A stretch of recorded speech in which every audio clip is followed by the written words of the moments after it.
Hashtag Trending is brought to you with the generous support of Zoho Canada. We thank them for making it possible for us to bring you this type of content. Zoho has a unique and powerful software suite to transform the way you work. It's designed for business of all sizes and built by a company that values your privacy. Visit them at zoho.com. The Department of Homeland Security gets serious about AI. Microsoft is the next target of the European government's antitrust actions. Mozilla is accused of ousting a senior executive because he had cancer. And is our addiction to satellites once again threatening the ozone layer? All this and more on the Hard to Tell Who the Good Guys Are edition of Hashtag Trending. I'm your host, Jim Love. Let's get into it. The Department of Homeland Security is ramping up its artificial intelligence capabilities with the launch of its new AI Core.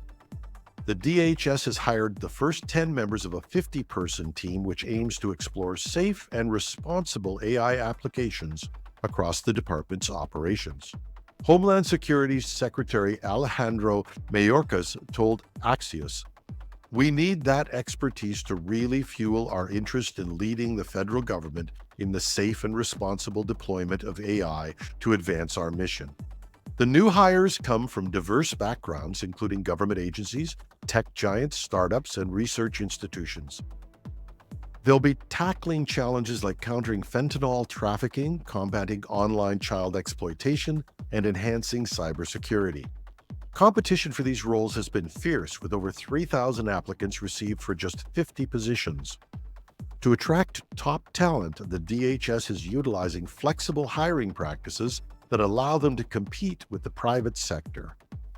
Those who have worried about a few massive corporations controlling AI and its uses can now rest easy knowing that a massive and trusted government organization is now entering the field.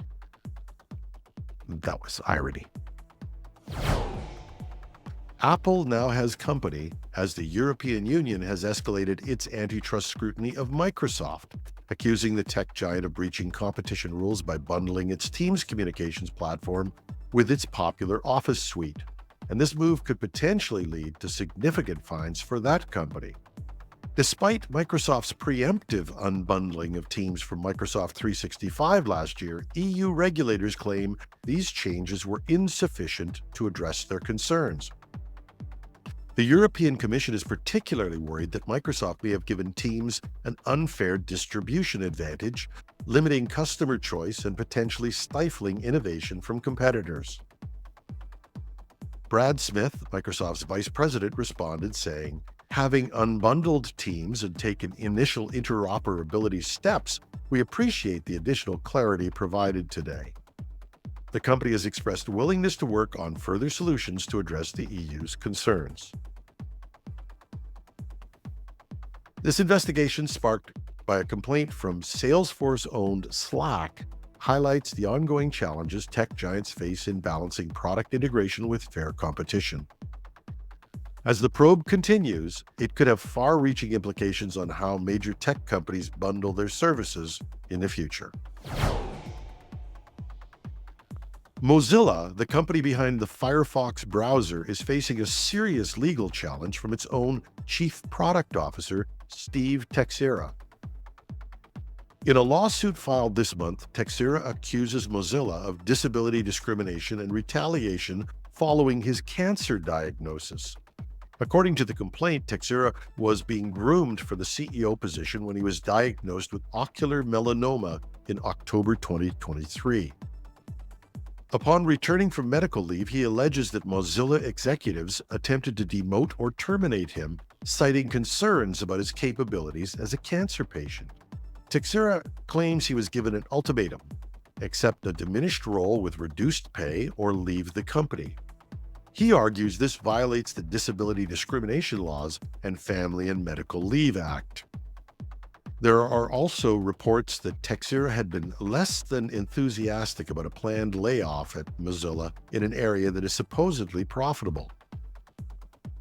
Mozilla denies all allegations, stating, "We have a 25-year-plus track record of maintaining the highest standards of integrity and compliance with all applicable laws."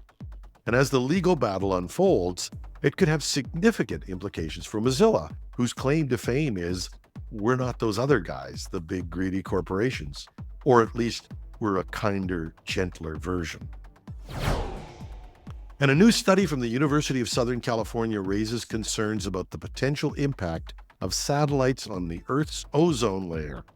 As companies like Starlink deploy thousands of satellites in low Earth orbit, their eventual re-entry could pose an unexpected environmental threat.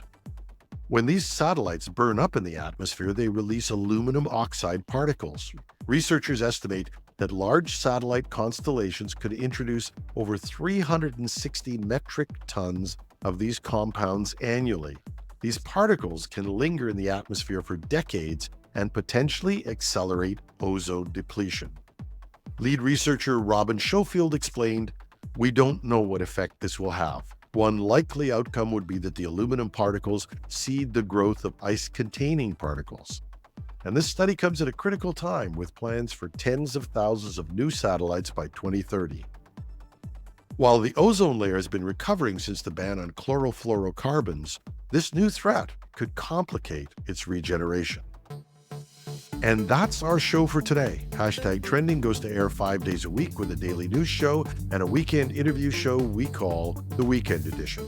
Show notes are at technewsday.ca or .com, either one works. And we love your comments. Contact me at editorial@technewsday.ca. I'm your host, Jim Love. Have a wonderful Wednesday.